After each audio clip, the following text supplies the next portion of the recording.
Bienvenidos una vez más a nuestro noticiario semanal de HM Televisión. Distintas investigaciones demoscópicas revelan que muchos católicos creen en la reencarnación, algo incompatible con la fe en Jesús. Marco Banzini, profesor de teología en la Pontificia Universidad de la Santa Cruz, analiza este fenómeno y explica las diferencias con la resurrección. Una película reciente, Royce y Frank, que ha tenido un cierto éxito, tiene como protagonista a Royce, una viuda que ha renunciado a la vida, pero que cree que un perro callejero es la reencarnación de su marido Frank. La película, singular en algunos aspectos, evidencia una convicción que en realidad es muy común: la creencia en la reencarnación. Una encuesta realizada en Estados Unidos ha revelado que el 33% de los adultos cree en la reencarnación. Entre ellos, el grupo mayoritario 38% lo forman los católicos. La situación no es muy distinta en Italia, donde según una encuesta publicada por Avvenire en 2012, el 17,1% de los católicos practicantes afirma no tener dudas sobre la reencarnación. Sin detenernos en las causas de esta situación, centremos nuestra atención sobre el contenido de la creencia en la reencarnación y la diferencia radical respecto a la verdad fundamental de la fe cristiana, la resurrección como destino de vida eterna para el hombre, anunciada desde los comienzos por la Iglesia de los Apóstoles, testigos de Cristo resucitado. Efectivamente, más allá de la aparente semejanza, la doctrina de la reencarnación es muy distinta a la de la resurrección. Mientras esta, bien entendida, se revela como el cumplimiento del deseo de vida y de comunión que alberga el corazón humano, la reencarnación es una concepción triste del destino del hombre, incapaz de dar a la vida el impulso de la esperanza. Una primera diferencia respecto a la visión cristiana es que el fin del proceso de las sucesivas reencarnaciones es la liberación definitiva del vínculo con la materia, o bien la salida del mundo con su sufrimiento, o la ilusión de la multiplicidad para alcanzar la fusión con lo divino, con el uno todo en el que la personalidad individual se disuelve y se pierde como una gota en el océano.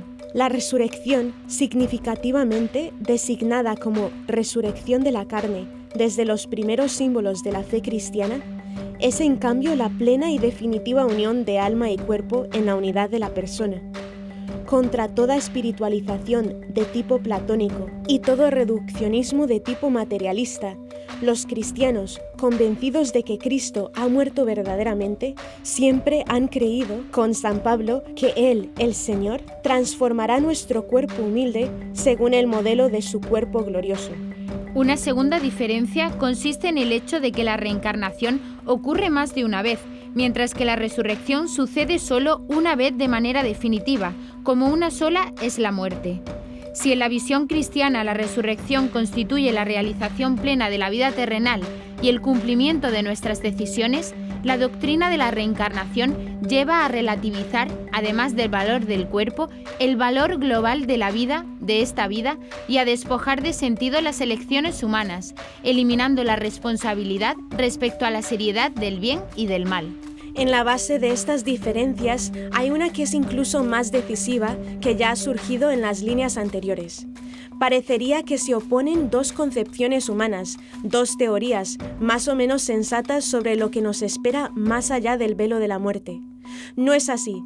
La reencarnación sí es una concepción mítica revisada posteriormente en términos filosóficos, fruto admirable del deseo humano de iluminar el destino futuro y dar sentido a la existencia, si bien el resultado deja mucho que desear. En cambio, la fe cristiana en la resurrección de la carne es algo muy distinto.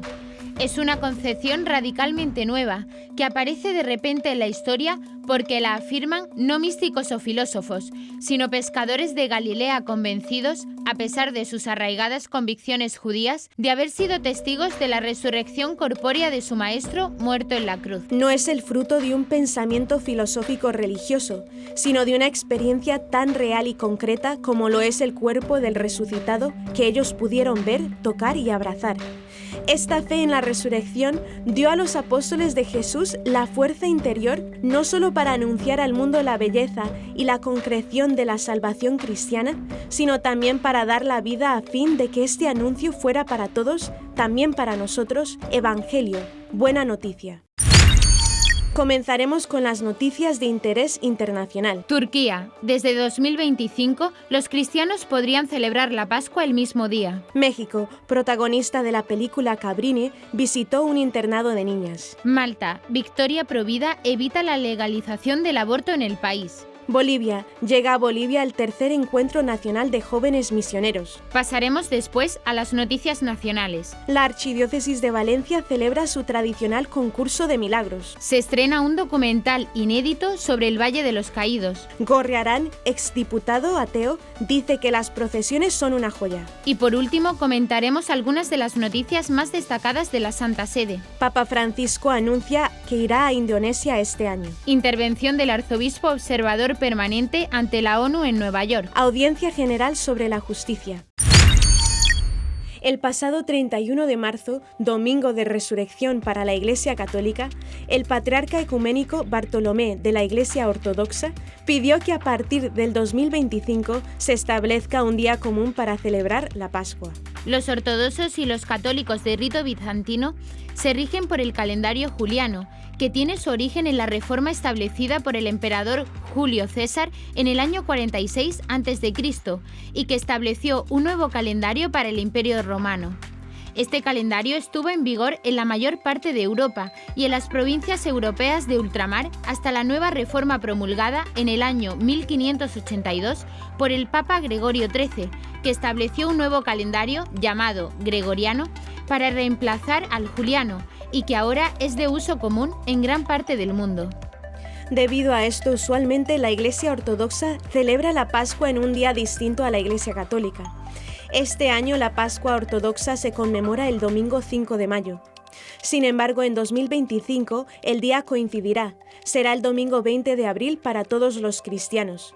Con esta ocasión, Bartolomé pidió rezar para que la celebración de la Pascua del próximo año no sea una feliz coincidencia, sino el inicio del establecimiento de una fecha común para la cristiandad occidental en vista del 1700 aniversario, en 2025, de la convocatoria del primer Concilio Ecuménico de Nicea, que entre otras cosas también abordó la cuestión de la reglamentación del tiempo de la celebración de la Pascua.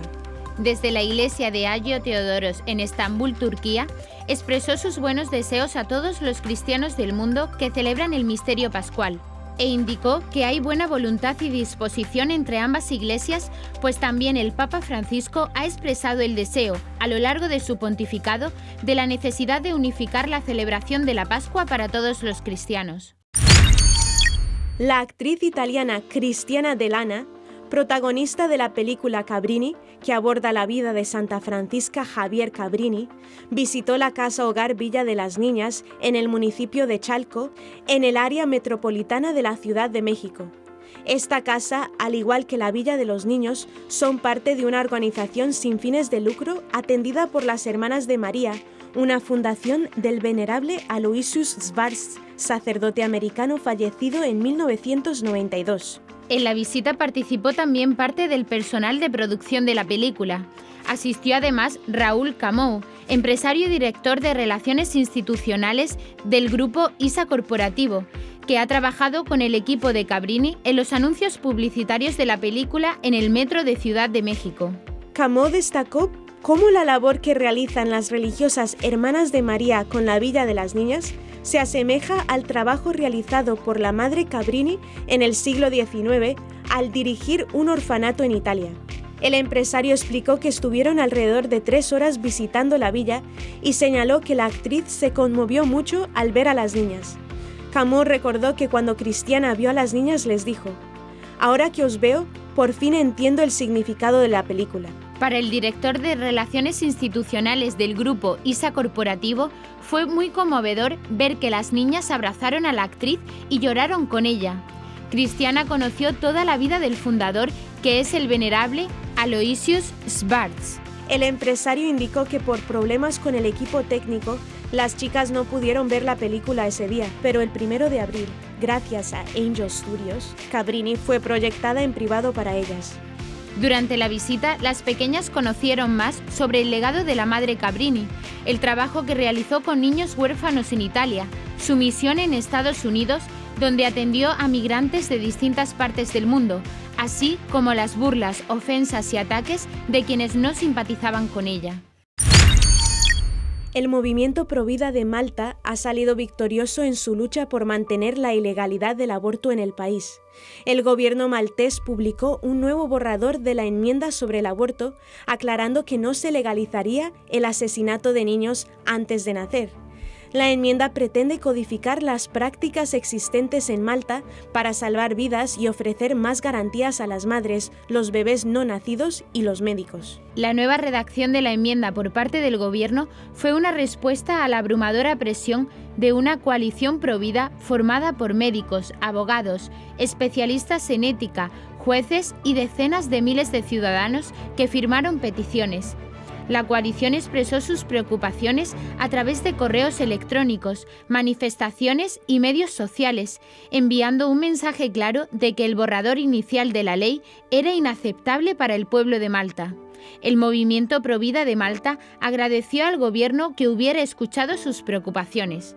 La coalición, liderada por organizaciones como Life Network Foundation, Doctors for Life y IC Life, contó con el apoyo de diversos grupos Provida, ONG y un grupo de expertos profesionales de todo el país. La doctora Miriam Estiberras, directora general de la Fundación Red de Vida, expresó su alivio ante la nueva versión de la enmienda, afirmando que les permite centrarse en ayudar a las madres en situación de crisis y cuidar de sus hijos. Hizo hincapié en que Malta es una nación provida que valora todas las vidas, tanto la de la madre como la del feto. La victoria del movimiento Provida garantiza que los niños antes de nacer sigan estando protegidos en Malta. Sus esfuerzos han garantizado la protección continuada de los niños nacidos antes de nacer en Malta, marcando un momento de celebración y gratitud para el movimiento Provida. Convocado por las Obras Misionales Pontificias de Bolivia, del 3 al 5 de mayo se llevará a cabo en la Archidiócesis de Cochabamba el tercer Encuentro Nacional de Jóvenes Misioneros. La actividad ofrecerá un espacio para profundizar en la identidad misionera, en el que los jóvenes estarán acompañados de obispos, sacerdotes, religiosos, delegados de pastoral juvenil y miembros de grupos misioneros. También será la antesala de grandes acontecimientos, el 6º Congreso Americano Misionero, que se llevará a cabo en Puerto Rico, y el 8º Congreso Misionero Nacional en la ciudad de Oruro. El encuentro tendrá lugar en el Colegio Don Bosco de la ciudad de Cochabamba y se espera que sea motivo de alegría para toda la Iglesia en Bolivia. También se prevé que de allí surjan propuestas desde el corazón de los jóvenes para profundizar la vida misionera de todos y para anunciar con mayor entusiasmo la buena nueva de nuestro Señor Jesucristo, menciona la convocatoria. El lema del encuentro será: Jóvenes, con la fuerza del Espíritu, testigos de Cristo. Y el objetivo general está relacionado con el fortalecimiento de la identidad y el compromiso misionero de los jóvenes bolivianos. El encuentro contará con numerosos talleres enfocados en las distintas áreas de acción y los diversos llamados a la misión. También habrá ponencias, comunidades de escucha, celebraciones, experiencias misioneras y un festival juvenil misionero. Están convocados a participar los miembros de los jóvenes misioneros, que forman parte de las obras misionales pontificias, los animadores de la infancia y adolescencia misionera, los jóvenes de otros grupos con identidad y espiritualidad misionera, 2 representantes de la pastoral juvenil de cada jurisdicción, y un coordinador de referencia de la delegación que será nombrado por el director diocesano de la OMP. Los participantes deben tener entre 17 y 30 años y al menos un año de participación en las comunidades. Su presencia deberá estar avalada por el párroco y tendrán que trabajar previamente sobre el instrumento de preparación que será enviado a las comunidades. Quienes deseen asistir se comprometen a participar durante todo el evento. La Archidiócesis de Valencia celebró esta semana su tradicional concurso de milagros, en el que grupos infantiles representaron acciones sobrenaturales protagonizadas por San Vicente Ferrer, patrón de la Comunidad Valenciana. En el concurso participaron 2 centenares de niños a través de 14 agrupaciones denominadas popularmente altares, pues en sus inicios las representaciones se hacían sobre unas estructuras colocadas en la calle a las que se le dio este nombre. Este jueves el arzobispo de Valencia, Monseñor Enrique Benavent, recibió a los niños al mediodía en el Palacio Arzobispal, donde rezaron juntos el Regina Coeli. En la tarde del viernes, los organizadores dieron a conocer los nombres de los galardonados. Quienes obtuvieron el primer premio repitieron su actuación el sábado 6 de abril por la mañana en la Plaza de la Virgen. Además, en la tarde del lunes tuvo lugar la solemne procesión general que irá desde la casa natal del santo, pasando por la iglesia de Santo Domingo, hasta llegar a la parroquia de San Esteban, donde se encuentra su pila bautismal. La tradición de representar los milagros de San Vicente se remonta al siglo XV, según detalla el sitio web de la Asociación Cultural Lo Rat Penat, el murciélago.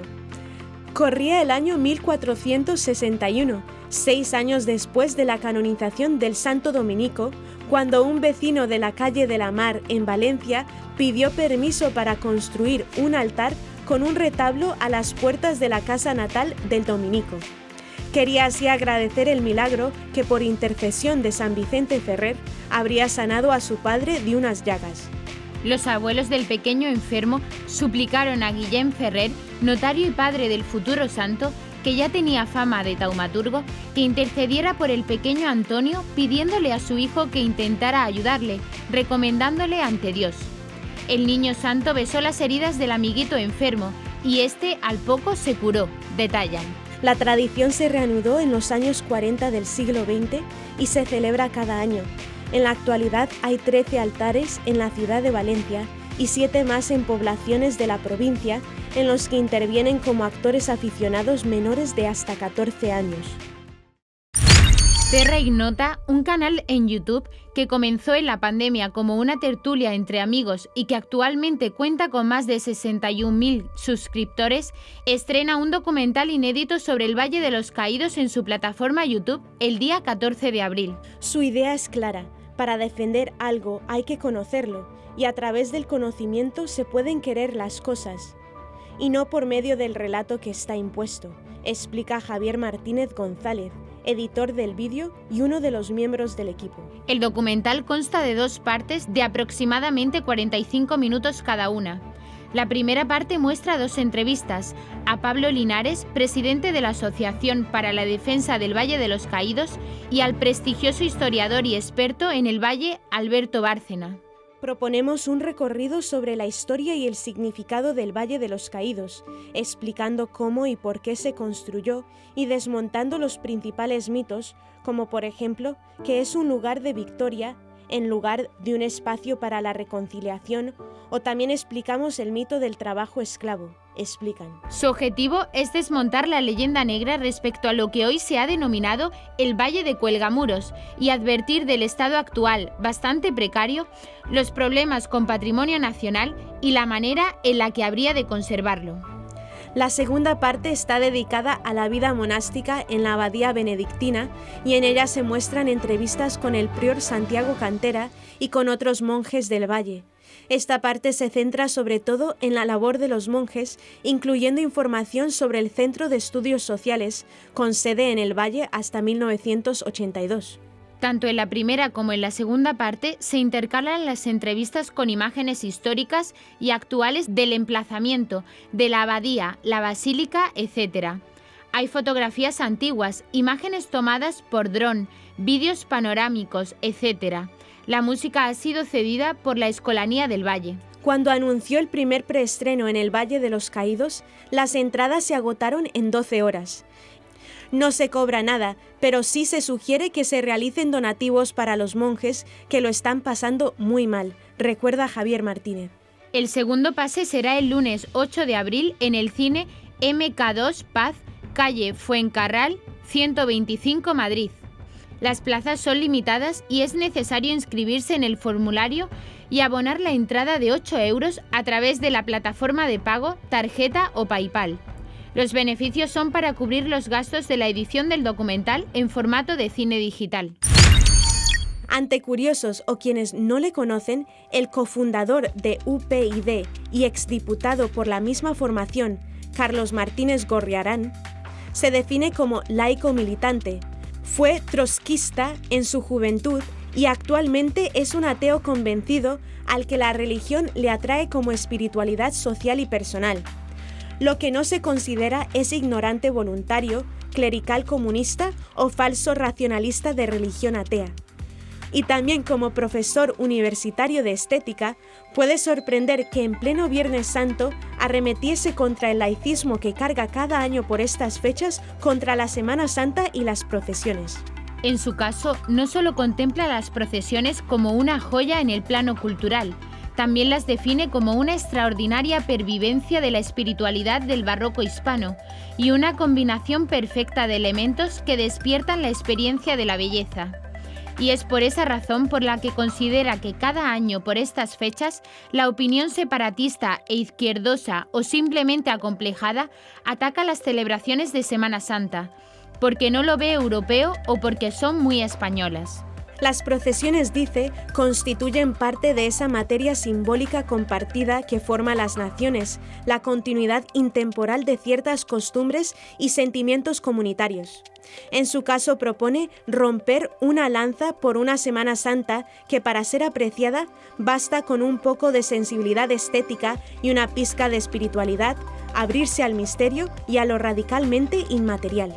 Explica que no es necesario ser católico, ni tradicionalista, ni nacionalista español para reconocer el valor de las procesiones católicas. Basta con contemplarlas con el mismo talante necesario para elevarse con grandes músicos del barroco protestante, pues ¿quién puede rechazar a Bach solo porque no es luterano? Para el exdiputado ateo, pocos espectáculos consiguen una exaltación tan controlada de las emociones encauzadas por el ritual y gobernadas por las artes, siendo comparables al teatro y la tragedia clásica griega.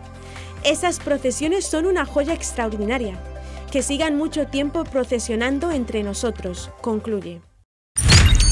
A través del ministro para Asuntos Religiosos, Yakut Cholit Quomas, el gobierno de Indonesia confirmó la visita del Papa Francisco al país en un comunicado del 30 de marzo de 2024.